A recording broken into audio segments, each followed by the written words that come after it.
Welcome to Chop It Up with En Route Mobile Barbershop Company. I'm your host, Bruce, also co-owner of En Route.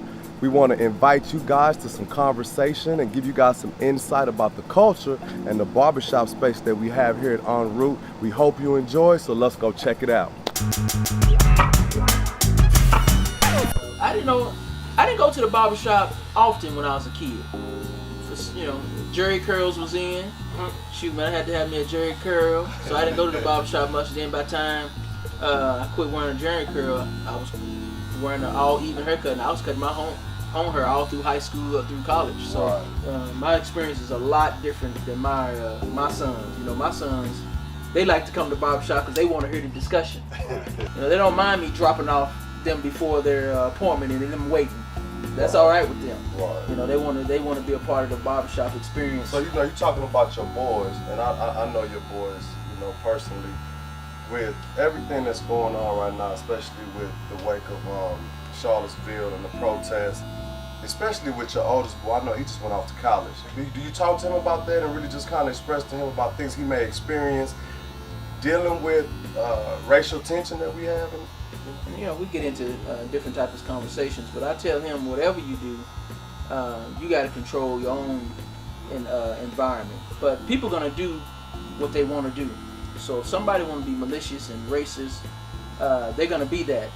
But to combat that, you got to understand what's going on, see things how they are, and try to make the best decisions that you can.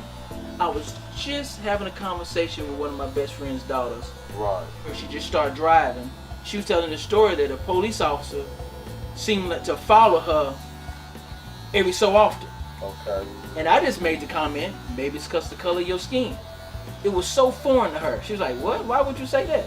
To her, being a 16-year-old, she's like, do that really happen?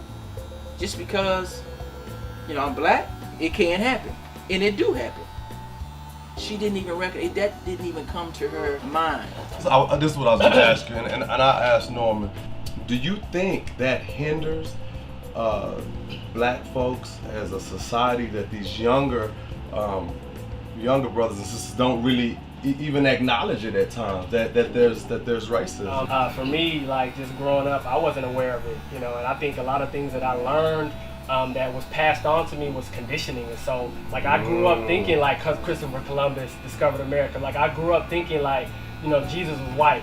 As I've gotten older, I've learned and become more conscious of things that have been put in place to kind of set me back. And so I think it definitely hinders our community, especially young people, because they don't realize it.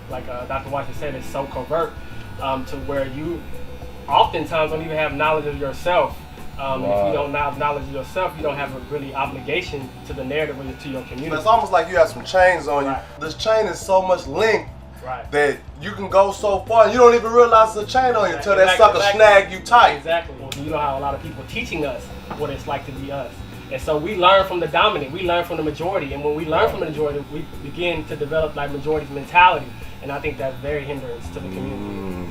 One of my biggest fears is them not being prepared for what they headed for. With any decision you make, of course, there's consequences going to come subsequent to that. And consequences is not all bad. You have good consequences when you make good decisions.